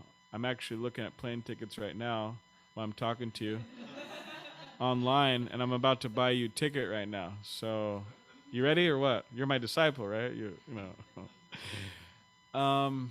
So devotees were scared to accept gurus on that basis. They might, and I said, no, they're not going to ask. The spirit is, they're intelligent. They may ask you, like my guru, for example, asked Damodar at the farm. Who's at the farm right now? Damodar Prabhu. He's from South Africa. So he asked him at the time because his friend Tamal Krishna Goswami was trying to start something in China, practicing spreading Krishna consciousness. So my guru asked Damodar that. So I have a friend there, and he's starting something in China. Would you like to go? And Damodar declined. He said, no, that's it. So in other words, he didn't say, all right, you got your plane ticket, go.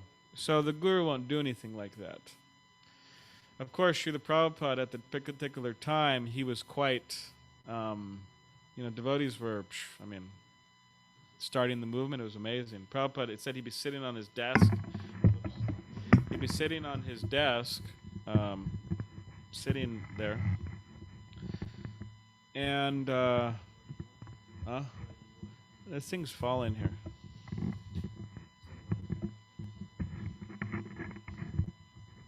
What's going on, Tapas? Okay. So he'd have a globe, and then Srila Prabhupada would spin the globe, and then he would go like this. He'd say, Brahmananda, you go to Japan.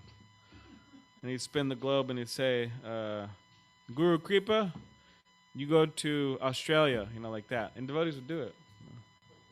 They'd show up there with practically nothing, and just maybe a few contacts, a few Indian people's contacts or something. And they would start and go out on the streets and chant and get a temple. And there's books about it, stories. And Giriraj Swami, he was traveling with Srila Prabhupada on a train, and they stopped off in Delhi.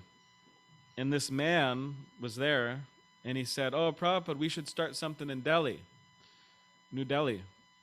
And Prabhupada said, oh, that's a good idea. And he had a little place where the devotees could stay and this and that. So then, on a moment's notice, Prabhupada said, all right, Giriraj, Gurudas, Yamuna, Devi, Dasi, and then maybe, somebody else. He said, okay, get off and see what you could do. So they just jumped off the train, went with this guy, and tried to spread Krishna consciousness in Delhi. And it was actually quite successful. They met the prime minister at the time. And so, but generally, yeah, those are different, but the spiritual master, through communication, through guidance, they won't ask us to do things that we can't do, So I don't think it's a problem. All right, so the last exercise written, list in the table below some of the benefits of accepting Diksha and Shiksha gurus within ISKCON. Huh? Well, we just kind of spoke about it. He's gonna start asking Gita. He's going to start. This guy's starting the China temple. And you're going to be the guru. I'm the devotee. Okay. Oh, in the middle? I'm in the middle. He's the guru, he's the temple authority? And you're spinning the globe. Yeah.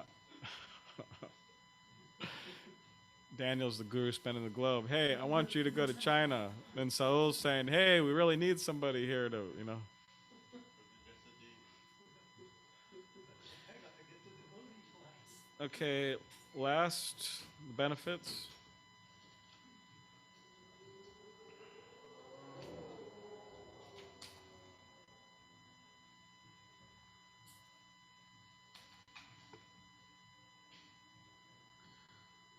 Hare Krishna.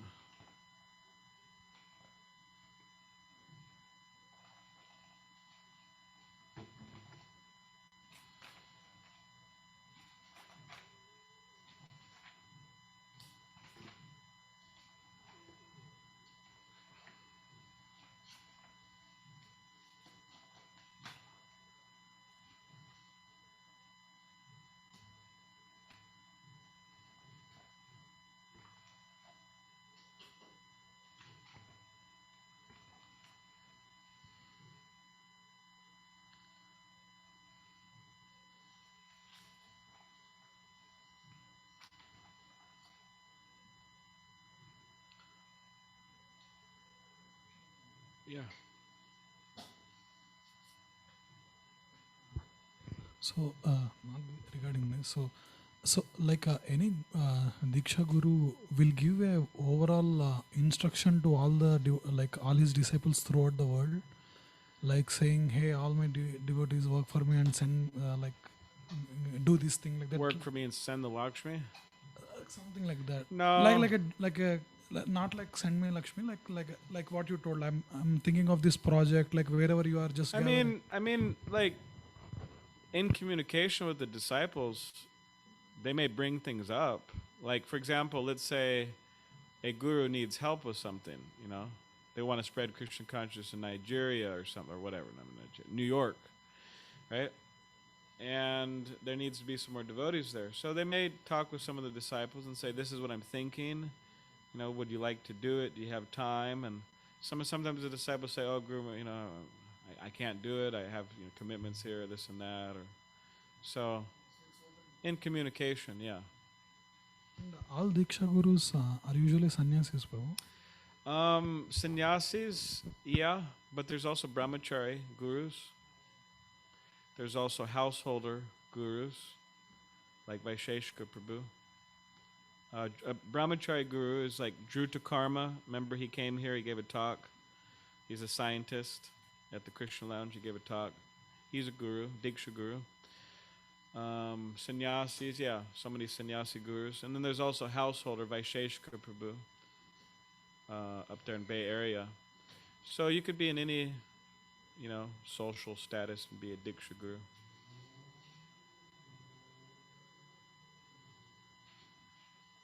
So any other thing about Shiksha and Diksha gurus, the benefit? Yes.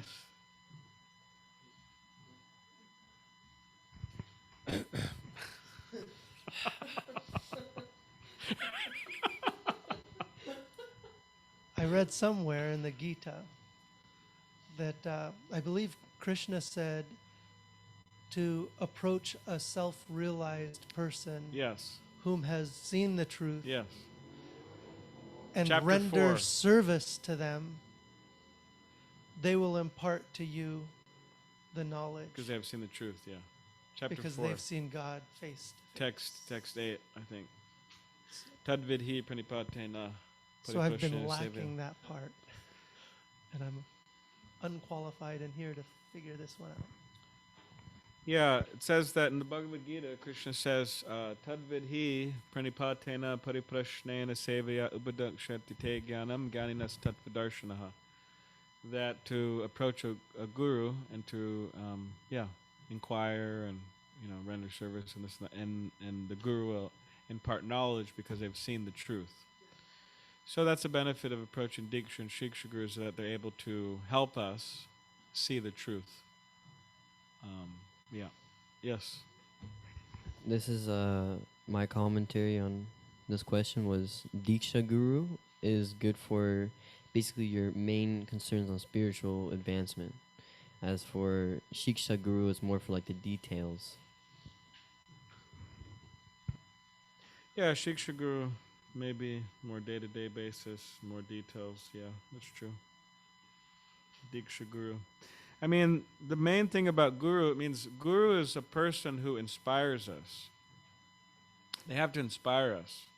If we don't feel any inspiration, just, look somewhere else.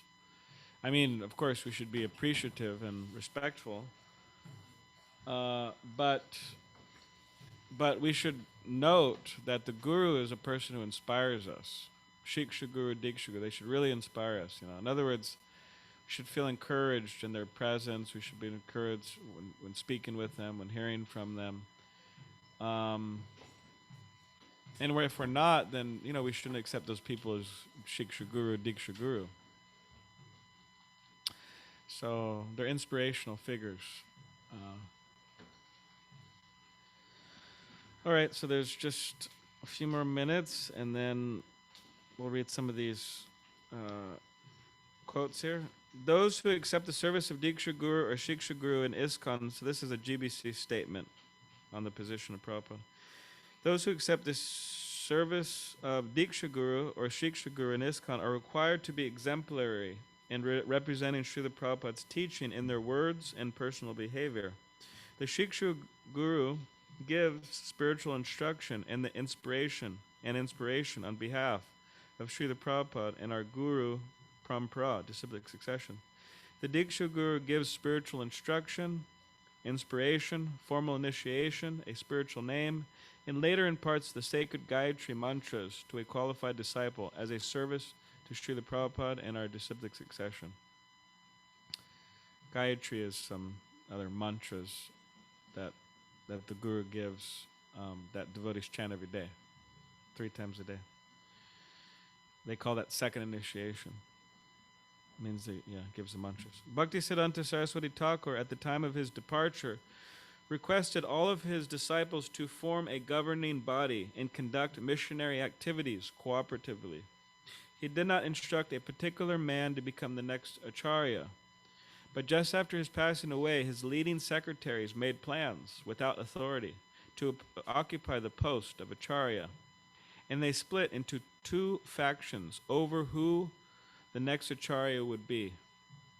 Consequently, both factions were asar, or useless, because they had no authority, having disobeyed the order of the spiritual master. So this is Prabhupada's words, commenting on his guru's institution. They didn't set up GBC, whereas Prabhupada set up GBC. So anyways, it's a whole history. But when they say they don't like ISKCON and the GBC, they're really saying they don't like to follow my order. That means they don't like my order. That means they don't have faith in my order. That means that they don't have faith in me. That means Guru Aparad, or offenses to Guru. To say they have faith in me is just hypocrisy. So in other words, Prabhupada's saying, follow the GBC, follow ISKCON. And, of course, ISKCON and GBC have to be following Prabhupada, but let's say that they are, then following them is following Prabhupada. Better you should stick to hearing from authorized persons like your spiritual master or experienced godbrothers, but never try to hear someone who is not in our line. It is simply a waste of time to hear and then again have to rectify the mistake. So once Srila Prabhupada was in Mayapur, and a lot of his disciples were there, and they happened to go over across the river to hear from one of Srila Prabhupada's godbrothers, another senior Vaishnav, Prabhupada's friend. Godbrother, Bhaktisiddhanta Saraswati Thakur, and then you have Srila Prabhupada, and then you have so many other devotees who were initiated by Bhaktisiddhanta Saraswati Thakur. So his godbrother was there, and devotees went over there to hear from him. And then when they got back, they were informed, Srila Prabhupada, the devotees informed Prabhupada, oh, we went to go speak to your godbrother. And Prabhupada, he's commented something like, the damage is not repairable, something like that. In other words, through the speaking of this devotee, although he's a devotee, although he's a really good devotee actually, but the idea is that in that case, and in some cases, there could be some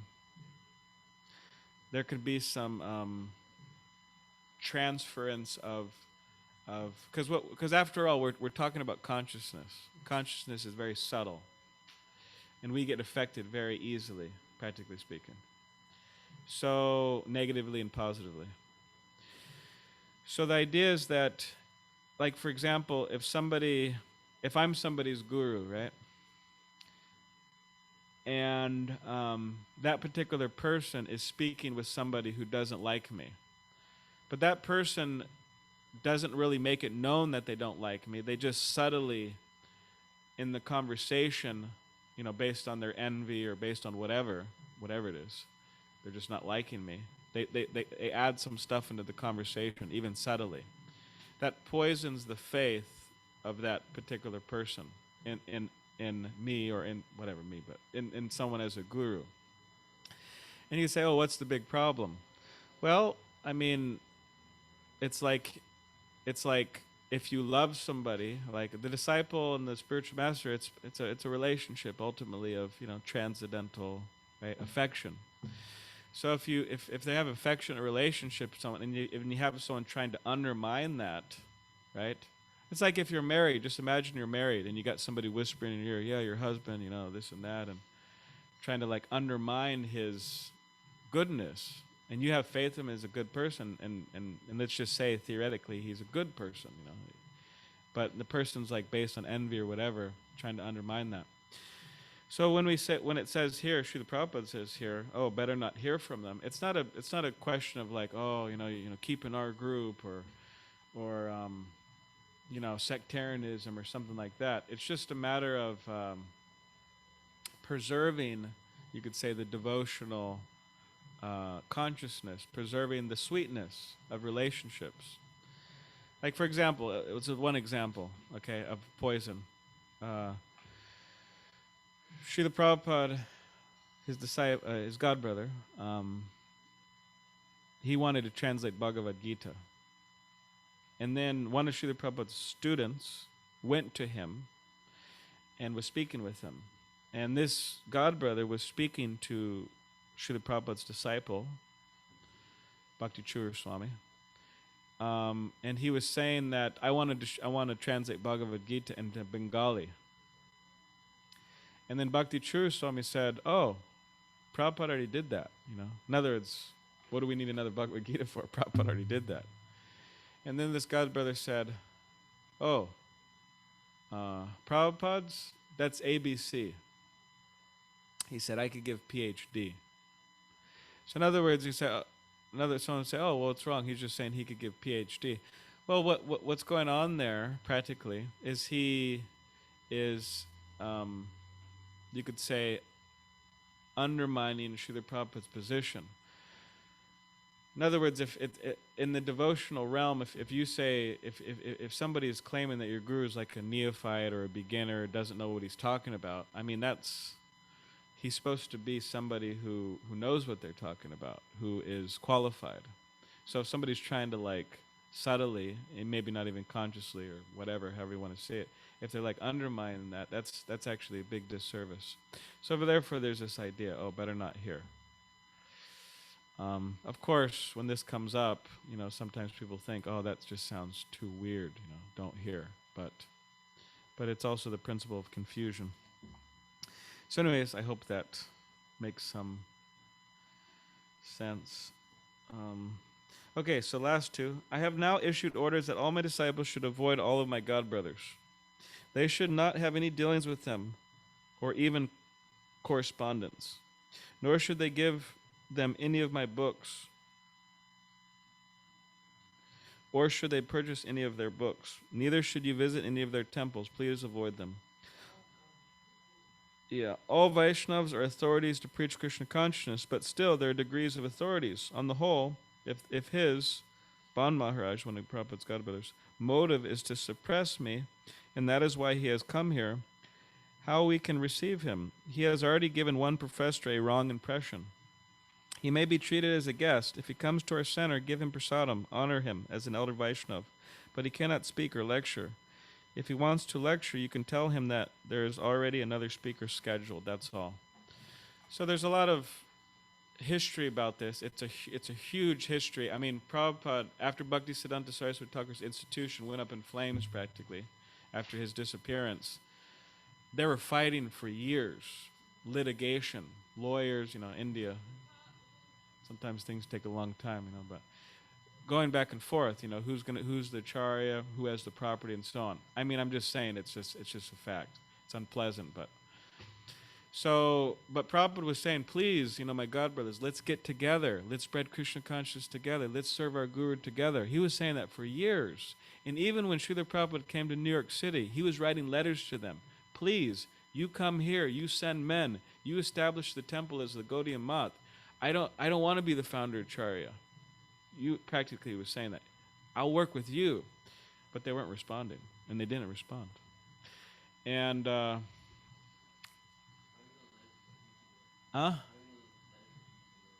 they were reaching. Yeah. Prabhupada was a sharp person. He knew the addresses. He wasn't a dull person at all, to say the least. Because they responded. They were responding, oh, we can't do it, we can't send money. They were responding. It's recorded. So in other words, it's not that Prabhupada was just like, wanting to be the Acharya. He was wanting them to contribute. And then eventually they were starting to get very, angry at Srila Prabhupada and, why are you initiating all these Westerners? They're not qualified and this and that. And so many complaints against him. Prabhupada said, of course, it's kind of a weird, it's kind of a weird, it's kind of a, not a weird, it's not a weird, anyways, but he was making the point that they just wouldn't help him at all. Practically saying, he said that if, practically this, paraphrasing, but if they had to lift a finger to help them, they wouldn't do it.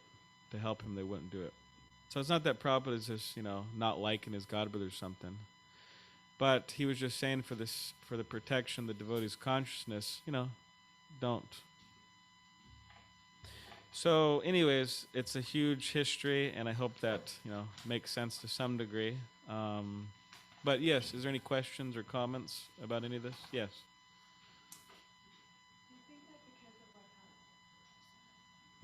I don't know the whole story, but I just feel like maybe perhaps that contrast further provided a platform for him to succeed with Yeah. that resistance, because sometimes that's his destiny, that's his samskara. Yeah. That's true. That was the contrast provided him to be the founder Acharya and to set things up. Yeah.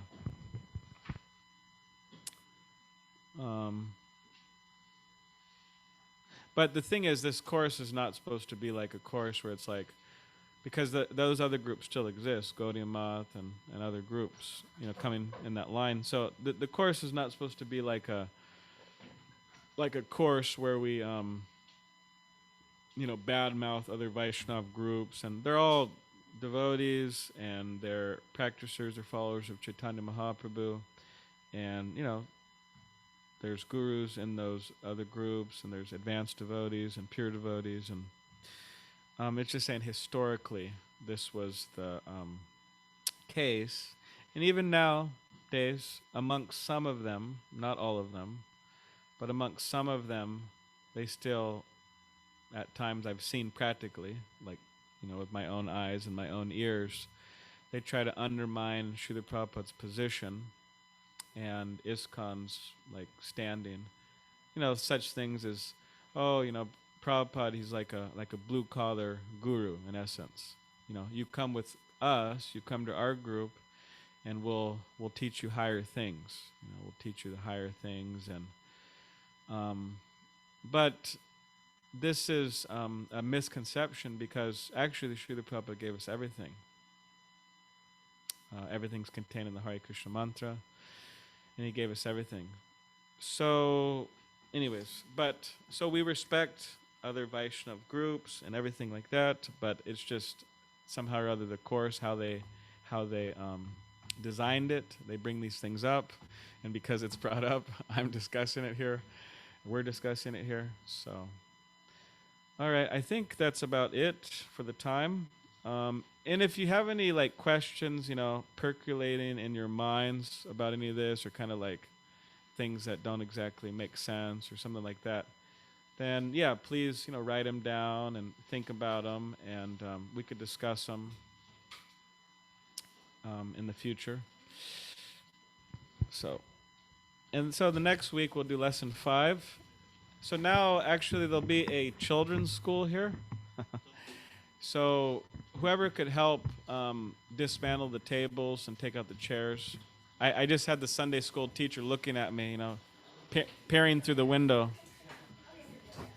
All right, thank you.